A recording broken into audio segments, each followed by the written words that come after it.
So just imagine करो तुम्हारे घर में दो शादियां हैं, एक तुम्हारी दीदी की एंड एक तुम्हारे भाई की। अगर तुम्हारे दीदी भाई नहीं है तो इमेजिन कर लो कुछ सेकंड्स के लिए। एंड एक शादी है तुम्हारी 1 जनवरी को, एक है 1 फरवरी को।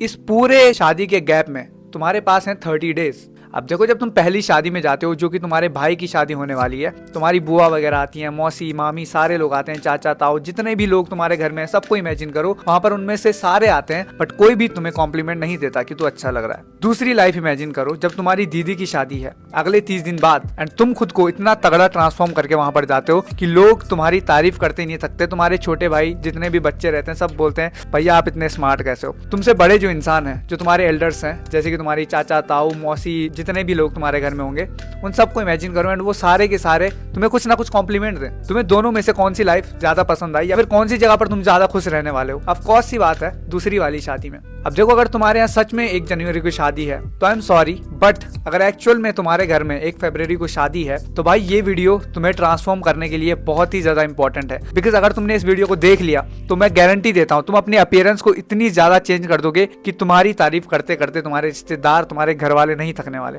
घर वालों का मैं नहीं बोल सकता, घर वाले तो वैसे भी तारीफ करते रहते हैं, बट तुम्हारे जो आसपास के लोग, तुम्हारे दोस्त, तुम्हारे छोटे भाई, तुम्हारे बड़े भाई, तुम्हारी दीदी बहन, जितने भी लोग हैं या फिर जिन लोगों को तुम नहीं भी जानते हो, उनके सामने, सबके सामने तुम अट्रैक्टिव बन सकते हो एंड उन सब की अटेंशन थोड़ी देर के लिए ग्रैब कर सकते हो। अब तुम्हें अगर लगता है कि भाई तुम्हें अटेंशन ग्रैब करने का कोई शौक नहीं है, तुम सिग्मा मेल के चौधरी ऐसा कुछ है, तो get lost from this video. And मैं तुम्हें एक चेतावनी देना चाहता हूँ कि तड़कते भड़कते सब कुछ रहो बट फड़कते मत रहो 24 घंटे, ठीक है? So let's begin the video. तो देखो, मैं तुम्हें 10 चीजें इस वीडियो में बताने वाला हूँ जो कि तुम्हारी अपीयरेंस को कंप्लीटली चेंज कर देगी। मैं चाहता हूँ कि तुम मेरे चैनल को सब्सक्राइब कर दो, बिकॉज मैं तुम्हें थोड़ी सी वैल्यू प्रोवाइड कर रहा हूँ एंड तुम भी मुझे थोड़ी सी वैल्यू प्रोवाइड करो। बिकॉज मुझे 2025 के जून जुलाई तक कॉलेज छोड़ना है, तो मुझे कुछ ना कुछ पैसों की जरूरत पड़ने वाली है ऑफकोर्स, एंड मुझे घर वालों को भी बताना पड़ेगा कुछ ना कुछ कि भाई मेरे पास ये बैकअप है। So let's begin the video. So the first thing तुम्हें जो ट्रांसफॉर्म करनी चाहिए वो है तुम्हारी ग्रूमिंग गेम। जो तुम्हारी 90% ऑफ द इंडियन जो लड़के होते हैं ना, उनमें सबसे खराब जो चीज होती है, एक तो होती है पर्सनल हाइजीन एंड एक जो होती है वो होती है ग्रूमिंग। ये है आउट ऑफ कंट्री जो लोग बोलते हैं उस हिसाब से मैं बता रहा हूँ तुम्हें, ठीक है? जो फॉरेनर बोलते हैं आजकल बुली कर रहे हैं इंडियंस को, उस हिसाब से मैं तुम्हें बता रहा हूँ कि हाइजीन एंड ग्रूमिंग सबसे खराब रहती है इंडियंस की। But let me tell you something जिससे तुम अपनी ग्रूमिंग एंड हाइजीन को इंप्रूव कर सकते हो। हाइजीन तो नहीं बोलूंगा बट ग्रूमिंग को इंप्रूव कर सकते हो। फर्स्ट थिंग ध्यान से सुनना, तुम्हें अपनी आईब्रोज को यहाँ से, जो तुम्हारी यूनिब्रो आई है, फालतू जो बाल आए हैं, उनको हटा देना है। बिकॉज ये तुम्हें एलियन की तरह अपीयर करा रही है एंड तुम्हें उनको हटाकर जब तुम हटाओगे तो तुम खुद को एक इंसान की तरह देखोगे एंड तुम नोटिस करोगे कि तुम बहुत ज्यादा अट्रैक्टिव लग रहे हो। सेकंड थिंग, नाक के अंदर अगर तुम्हारे बाल आ रहे हैं तो उनको हटा दो भाई। मैं ऐसा नहीं बोल रहा, तुम में से बहुत सारे बंदे होंगे जिन्होंने अपनी अच्छी ग्रूमिंग करी होगी, बट नाक का बाल इतना मतलब डिस्कस्टिंग सा है ना कि तुम उसको फील भी नहीं कर सकते। इतना डिस्कस्टिंग है कि मुझे बोलने में भी बहुत ऑकवर्ड लग रहा है। तो इस बात को ध्यान में रखना कि अपने नोज की जो हेयर्स हैं उसको प्रॉपरली ट्रिम या फिर जो भी तुम कर सकते हो वो कर लेना, पर तुम्हारे नाक से बाल बाहर नहीं आने चाहिए। क्योंकि अगर तुम एक ऐसे इंसान हो जो नोज हेयर को कट नहीं करता है तो तुम्हारे सामने जो देख रहा है उसे शायद तुम्हारे नाक के बाल ना दिखे, बट जो तुम्हें नीचे से देख रहा है, तुमसे छोटी हाइट का जो इंसान है, मोस्ट ऑफ द गर्ल्स वो तुम्हें ऐसे ही देखने वाले हैं। तो तुम इमेजिन कर सकते हो तुम्हारी लड़कियों पर क्या इमेज बनने वाली है। मैं ऐसा नहीं चाहता कि तुम्हारी ऐसी इमेज बने, तो इस चीज को ध्यान में रखना। तीसरी चीज वो है अपनी फेशियल हेयर्स को इंप्रूव करना। अगर तो तुम्हें दाढ़ी आती है, बियर्ड आती है, बहुत बढ़िया बात है भाई, बहुत ज्यादा, मतलब क्या बताऊं, तुमसे चार्मिंग कोई इंसान नहीं है, तुमसे अट्रैक्टिव कोई इंसान नहीं है, बट उस दाढ़ी को ढंग से प्रॉपरली शेव या फिर सेट करके रखो। क्योंकि अगर तुम्हारी गंदी सी दाढ़ी आ रही है ना एंड तुम उसको शेव नहीं करते या फिर सेट करके नहीं रखते तो वो बहुत ज्यादा डिस्कस्टिंग सी लगती है। एंड जिन बंदों को ढंग से दाढ़ी मूछ नहीं आती वो तो भाई क्लीन शेव रहो, तुम बेस्ट दिखने वाले हो। अगर तुम एक ऐसे इंसान हो जो ग्रूमिंग में प्रॉपर नहीं रह रहा है तो तुम्हारे साथ एक दिक्कत होने वाली है, तुम कभी अपने पोटेंशियल को रीच नहीं करने वाले। ग्रूमिंग से मेरा मतलब ओनली ये नहीं है कि तुम बियर्ड है तो बियर्ड भी काट दो, नहीं भाई। अगर तुम पर बियर्ड अच्छी लगती है, अगर तुम्हारी बियर्ड आती है तो रखो भाई उसको, बहुत ज्यादा अच्छी लगती है। बट अगर नहीं आती है, मेरी तरह चिकने हो, तो ऑफकोर्स तुम्हें शेव कर लेना चाहिए। एंड वो जो यहाँ से कलम आ रही है ना तुम्हारी, उसको दाढ़ी का नाम देके उसे मत बढ़ाओ। यहाँ पे जो गंदी से प्यूबिक हेयर्स आ रहे हैं उनको मूछ का नाम देके मत बढ़ाओ उन्हें। सो इस बात को ध्यान में रखना। चाहो तो एक्शनेबल स्टेप्स भी मैं तुम्हें बता दूंगा शेव कैसे करते हैं, बट शेव कर लेना, ठीक है? ये सारी चीजें जो मैंने बताई वो चीजें इंप्रूव कर लेना। दूसरी चीज जो तुम्हें इंप्रूव करनी है वो है तुम्हारा पोस्चर। अब देखो, तुम में से मोस्ट ऑफ द पीपल जो अभी इस वीडियो को देख रहे होंगे वो यूं बैठे होंगे, यूं बैठे होंगे, यूं बैठे होंगे, भाई पता नहीं क्या क्या तुम करते रहते हो। बट मैं तुम्हें एक चीज बताता हूँ, जो तुम्हारा पोस्चर है ना वो तुम्हारी लुक्स में इतनी बड़ी रोल प्ले करता है कि तुम मतलब इमेजिन भी नहीं कर सकते। इमेजिन करो तुम्हारे सामने एक बंदा है जो यूं स्लाउच होके यूं यूं तुम्हारे सामने बैठा है, उसके सामने मतलब जब जाओगे तो तुम्हें उसके लिए ज्यादा रिस्पेक्ट आएगी, या फिर जो बंदा स्ट्रेट होकर बैठा है, मैस्कुलिन वे में बैठा है, उसके लिए तुम्हारे मन में ज्यादा रिस्पेक्ट आएगी। ऑफ कोर्स जो दूसरा बंदा है उसके लिए तुम्हारे मन में ज्यादा रिस्पेक्ट आएगी। क्यों? Because he is sitting like he is comfortable, he is confident and everything. तो ये चीज को ध्यान में रखना। अगर तुम एक ऐसे बंदे हो जिसका पोस्चर पूरी तरह से खराब है, डिस्ट्रॉयड है, फोन चला चला के तुम्हारी कमर टेढ़ी हो चुकी है, गर्दन टेढ़ी हो चुकी है, तो भाई उसको इंप्रूव करो। एंड इसके लिए मैं तुम्हें एक्शनेबल स्टेप्स बताने वाला हूँ। एक तो हो गया तुम्हारा डेड हैंग्स, तुम कर सकते हो चिन टक्स, ये भी तुम्हारे पोस्चर को इंप्रूव करने में काफी ज्यादा हेल्प करेगा। एंड तीसरी चीज जो है वो है अपनी अपर बैक को स्ट्रेंथन करना। तुम पुलअप्स कर सकते हो, तुम जैसे कि मैंने तुम्हें डेड हैंग्स बताया वो भी बेसिकली यही चीज कर रहा है काफी हद तक। तो ये चीजें फॉलो करो एंड तुम अपने पोस्चर में काफी अच्छा चेंज नोटिस करोगे। बाकी तो वो बॉल वाला तो तुम्हें पता ही होगा, ऐसा इमेजिन करो कि तुम्हारे पीछे बॉल रखी है तो सीधे बैठ जाओ। भाई ये बुलशिट मैं नहीं बताने वाला क्योंकि ये तुम 36 बार सुन चुके हो। सेकंड चीज जो है वो है अपने माउथ के पोस्चर को इंप्रूव करना। अब देखो हम पोस्चर के बारे में बात कर रहे हैं तो माउथ पोस्चर के बारे में भी हमें बात करनी पड़ेगी। अगर तुम एक ऐसे इंसान हो जो मुंह खोल कर रखता है पूरा दिन भर या फिर कभी भी, तो उसको बंद कर दो। माउथ ब्रीदिंग करना आज से ही बंद कर दो, नोज से ब्रीथ करना स्टार्ट कर दो। बिकॉज ये तुम्हारी जो फेस की ये जॉ है ना उसको डिस्ट्रॉय करके रख देगा, तुम्हारी पूरी ओवरऑल अपीयरेंस को डिस्ट्रॉय करके रख देगा। एंड इमेजिन करो तुम्हारे सामने कोई बंदा यूं बैठा है,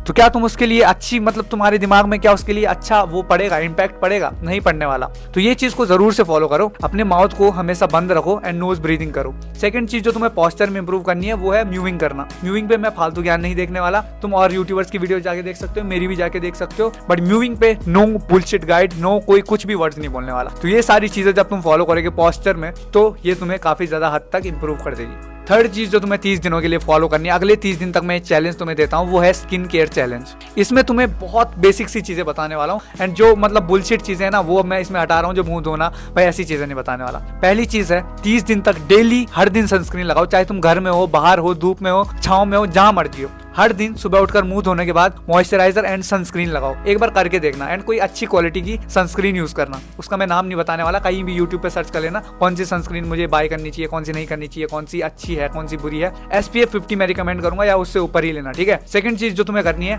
अपनी स्किन को मॉइस्चराइज रखना। मॉइस्चराइजर यूज करो कोई अच्छा सा, क्योंकि सर्दियों का टाइम है, तुम्हारी स्किन अगर फट गई, तुम्हारी स्किन में अगर ड्राइनेस हो गई तो एक्स्ट्रा सीबम तुम्हारी स्किन प्रोड्यूस करती है, जिससे क्या होता है कि तुम्हारे स्किन पर एक्ने, पिंपल्स वगैरह बढ़ने के चांसेस भी बढ़ जाते हैं एंड ऊपर से रूखी स्किन अच्छी भी नहीं लगती भाई, साफ और सीधी बात। तो इस चीज के लिए तुम्हें क्या करना है, ज्यादा से ज्यादा पानी पीने की ट्राई करना है, हाइड्रेट रखने के लिए, एंड मॉइस्चराइजर हमेशा अप्लाई करना है सनस्क्रीन से पहले। तीसरी चीज D10 कर लो अपने फेस को। D10 पैक तुम खरीद सकते हो कहीं से भी, गूगल, Amazon, फ्लिपकार्ट, यूट्यूब, जहां से भी तुम्हें खरीदना है वहां से खरीद लो एंड एक D10 पैक खरीदो, जिसमें तुम्हें मंथ में 2 बार तुम्हें वो यूज करना है। 3 बार भी कर सकते हो, बट 2 बार में जो तुम्हें बेसिक बता रहा हूँ, एसेंशियल बता रहा हूँ, वो तुम्हें करना है। अगर तुम ये सारी चीजें फॉलो करते हो तो तुम्हारी टैनिंग रिमूव हो जाएगी, पूरी डिस्ट्रॉय हो जाएगी, पूरी टैनिंग डिस्ट्रॉय हो जाएगी, जिससे कि तुम्हारा रियल स्किन टोन तुम्हारी स्किन में वापस आ जाएगा। एंड जरूरी नहीं है तुम गोरे हो, तुम काले हो, जैसे मर्जी हो भाई, तुम्हारा रियल स्किन टोन तुम पे हमेशा बेटर लगने वाला है। एंड इस देश की जो सन रेज है, यूवी रेज है भाई, वो तुम्हारी स्किन को हमेशा डिस्ट्रॉय ही करेगी। तो उसमें कोई भी मतलब रिस्क मत लो, कोई रिस्क क्या भाई, सोचो ही मत उस बारे में कि मैं